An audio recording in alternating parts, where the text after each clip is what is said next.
শেষ জামানায় মদিনা, এই যে আমাদের মদিনা, এর গুরুত্বটা কমে যাবে। এটা আবু দাউদে আছে হাদিসটা। মদিনার গুরুত্ব কমে যাবে, মানুষ মদিনাকে অতটা মূল্যায়ন করবে না। মানে মদিনা থেকে বিশ্বের সবকিছু নিয়ন্ত্রণ করা হবে না।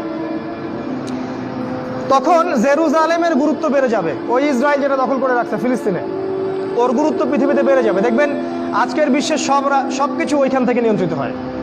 মিডিয়া বলেন, প্রযুক্তি বলেন, রাজনীতি, অর্থনীতি, সবকিছু ওইখান থেকে। সারা বিশ্বের মূল জায়গাটা এখন জেরুজালেম।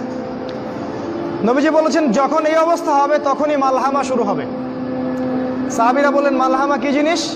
নবীজি বললেন এমন যুদ্ধ যে যুদ্ধে 100 জনের মধ্যে 99টা মানুষ মারা যাবে। 100 জনের মধ্যে 99টা সৈন্য মারা যাবে। এবং এই যুদ্ধটা হবে ইউফ্রেটিস বা ইরাকের ফোরাত নদীর সোনার পাহাড়কে কেন্দ্র করে। এটা সামনে হতে যাচ্ছে। এবং এই যুদ্ধটা হবে 80টা দেশের মধ্যে। বিশ্বের 80টা দেশ একত্রিত হয়ে যুদ্ধ করবে সামনে। আপনি প্রথম বিশ্বযুদ্ধ দেখেছেন না, দ্বিতীয় বিশ্বযুদ্ধ দেখেছেন, এগুলো এই যুদ্ধের সামনে কিছুই না। এটা হবে পারমাণবিক যুদ্ধ, সামনে হতে যাচ্ছে। এবং প্রত্যেক দেশ 12,000 করে সৈন্য পাঠাবে এই যুদ্ধে।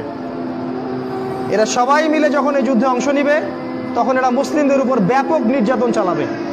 সামনে হতে যাচ্ছে এটা। আগামী 5, 10, 15 বছরের মধ্যে আল্লাহ ভালো জানেন।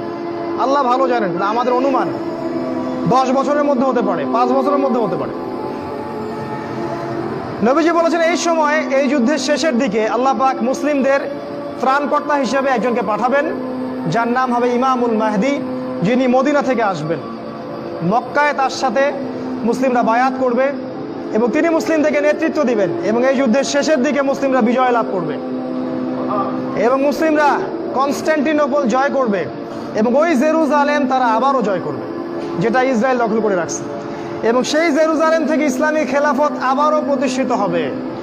নবীজি বলেছেন একটা কাঁচা বাড়ি, একটা পাকা বাড়ি বাদ থাকবে না যেখানে ইসলামের কালিমা চলে যাবে না। পৃথিবীর জনসংখ্যা কমে আসবে। এখন 800 কোটি দেখছেন, সামনে হয়ে যাবে দেখবেন 200 কোটি, 100 কোটি। 1 ভাগ মানুষ মহামারীতে মারা যাবে, হাদিসে এসেছে। 1 ভাগ মানুষ দুর্ভিক্ষে মারা যাবে, আর 1 ভাগ মানুষ এই মালহামায় মারা যাবে। অল্প কিছু মানুষ বেঁচে থাকবে। মুহূর্তে একটা দেশ ধ্বংস হয়ে যাবে যখন পারমাণবিক যুদ্ধ শুরু হবে। আমরা তো এখনো স্বপ্ন দেখছি 2050, 60, 3000 বছরে, তাই না? দেখেন সামনে কি হয়, অপেক্ষা করতে থাকেন। এরপর খেলাফা কায়েম হবে এবং এই খেলাফতটাকে প্রতিবন্ধকতা সৃষ্টি করবে ইহুদিরা। ইহুদিদের নেতা হিসেবে বের হবে দাজ্জাল এবং এই দাজ্জাল ইহুদিদেরকে নিয়ে